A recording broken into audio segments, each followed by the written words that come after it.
நம்ம தாவேக அரசு ஒவ்வொரு துறைக்கும் ஒதுக்கிய பட்ஜெட்டும் மொத்த பட்ஜெட்டும் அப்புறம் நம்ம கடன் வாங்க போற அமௌண்ட் எவ்வளவுன்றத மொத்தமா இந்த வீடியோல பாத்துடலாம். ஃபர்ஸ்ட் ஆஃப் ஆல் பள்ளி கல்வித்துறைக்கு 44,527 கோடி, இரண்டாவதா உயர்கல்வித்துறைக்கு 8,393 கோடி, தொழிலாளர் நலன் மற்றும் திறன் மேம்பாட்டுத் துறைக்கு 2,022 கோடி, சிறப்பு திட்ட செயலாக்கத் துறைக்கு 17,150 கோடி, இளைஞர் நலன் மற்றும் விளையாட்டு மேம்பாட்டுத் துறைக்கு 1,051 கோடி, சமூக நீதி துறைக்கு 3,937 கோடி, மாற்றுத்திறனாளிகள் நலத்துறைக்கு 1,485 கோடி, சமூக நலன் மற்றும் மகளிர் உரிமை துறைக்கு 9,818 கோடி, அடுத்த மருத்துவம் மற்றும் மக்கள் நல்வாழ்வு துறைக்கு 23,357 கோடி, கூட்டுறவு துறைக்கு 8,028 கோடி, கால்நடை பராமரிப்பு, பால் வளம், மீன் வளம் மற்றும் மீனவர் நலத்துறைக்கு 4,880 கோடி, தொழில் முதலீடு ஊக்குவிப்பு மற்றும் வர்த்தக துறைக்கு 4,414 கோடி, குறு சிறு மற்றும் நடுத்தர தொழில் நிறுவனங்கள் துறைக்கு 2,142 கோடி, கைத்தறி கைத்திறன் துணிநூல் மற்றும் கதர் துறைக்கு 1,678 கோடி, வேளாண் மற்றும் உழவர் நலத்துறைக்கு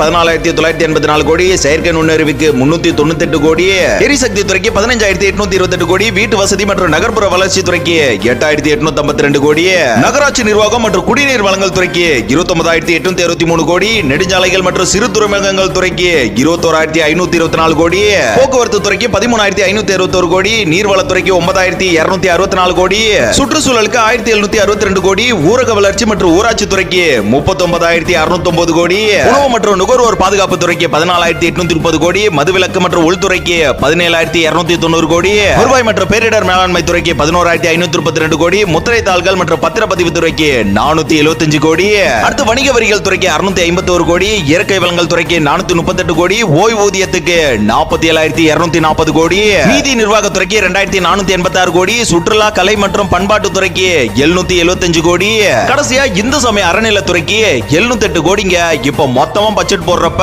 3,81,952 கோடி. இந்த திட்டங்களுக்காக நம்ம கடன் வாங்க போறது 1.25 லட்சம் கோடி. பொருளாதாரம் எந்த வகையில முன்னேறுது அப்படின்றத பொறுத்து இருந்து பார்க்கலாம். நல்லதே நடக்கும், நம்பிக்கையோட இருப்போம்.